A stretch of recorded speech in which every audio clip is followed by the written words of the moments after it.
दोस्तों BNS 85 जो पुराने कानून में 498A था, इसमें किसी महिला का पति या पति का रिश्तेदार होने के नाते अगर किसी भी महिला के साथ क्रुएल्टी करी जाती है दोस्तों, तो इसमें 3 साल की जेल का प्रावधान है, साथ में जुर्माने से भी दंडित किया जाएगा।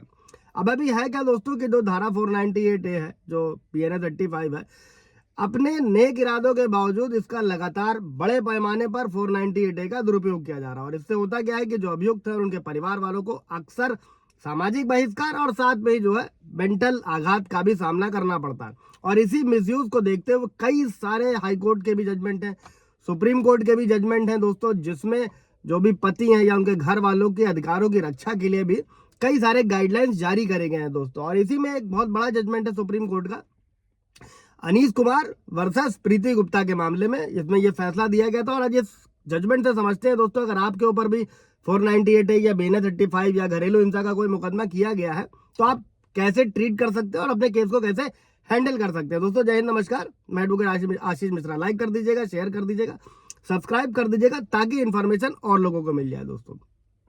अब अभी कोर्ट ने किसी तरीके के अनावश्यक उत्पीड़न से बचाने के लिए जो गिरफ्तारी, अभी तो सुप्रीम कोर्ट का भी एक जजमेंट आया था जिसमें 2 महीने की जो है गिरफ्तारी पर रोक लगा दिया गया था, 2 महीने तक की। फिलहाल इस जजमेंट ये अलग तरीके का है, इसको ऐसे समझते हैं। और इसमें सुप्रीम कोर्ट ने यह साफ किया था कि जब तक परिवार के सदस्यों के खिलाफ स्पष्ट सबूत नहीं होंगे, उन्हें मामले में नहीं फंसाया जाना चाहिए। और कोर्ट ने यह नोट किया था कि बिना वैलिड कारणों के अगर FIR काफी दिनों के बाद या काफी देर बाद जो है दर्ज कराई जा रही है, तो इसे भी कोर्ट जो है वो ट्रायल कोर्ट वो संदेह की दृष्टि से देखें।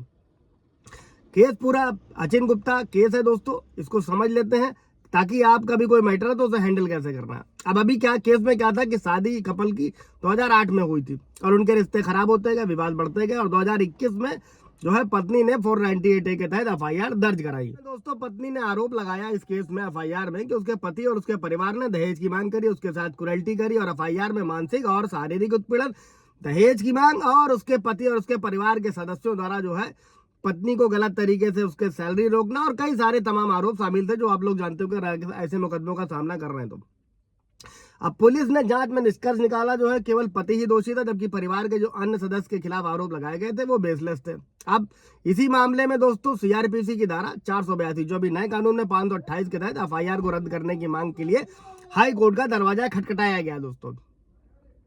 अब पति की तरफ से क्या तर्क दिया गया दोस्तों, सबसे पहले इसको समझिएगा कि FIR शादी के 13 साल बाद और कहीं ना कहीं दंपत्ति के जो आखिरी बड़े विवाद के जो एक फैसले हैं 1 साल से काफी समय बाद दर्ज कराए गए, जिससे इसकी जो विश्वसनीयता उस पर सवाल उठता है। और FIR में जो, जैसे मैंने आप लोग कई वीडियो में क्लियर किया है दोस्तों, कि जब FIR क्वेश्चनिंग में जा रहे हैं तो जो FIR में जो घटना है, जो तारीख है, जो आरोप है वो स्पष्ट होने चाहिए, और सामान्य आरोप होते हैं तो उन पर भी कम ध्यान दिया जाना चाहिए। और पुलिस जांच ने पूरे परिवार के खिलाफ जो आरोप थे उनमें केवल पति को फंसाया गया, और हाईकोर्ट ने FIR को रद्द करने से इनकार कर दिया। और हाईकोर्ट के फैसले से असंतुष्ट होने के बाद ने मैटर सुप्रीम कोर्ट पहुंचा, दोस्तों पति ने अपील करी, और सुप्रीम कोर्ट ने कई सारे सवालों पर ध्यान केंद्रित किया। सबसे पहला, क्या अगर काफी देरी से FIR को दर्ज कराया गया तो वे विश्वसनीय है दोस्तों, है कि नहीं है, और आरोपी पर इसके क्या प्रभाव है। 498A के तहत FIR को बनाए रखने के लिए सामान्य और अस्पष्ट आरोप पर्याप्त है, इसको भी समझिएगा। और सुप्रीम कोर्ट ने पति के खिलाफ FIR को रद्द कर दिया, और कोर्ट ने यह स्वीकार किया कि बिना किसी वैलिड स्पष्टीकरण के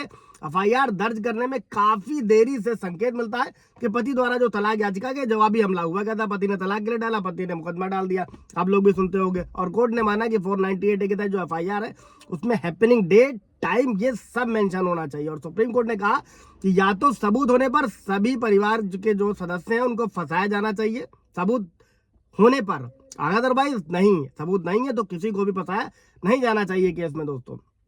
इससे रिलेटेड कोई सवाल जवाब होगा तो पूछेगा। Thank you.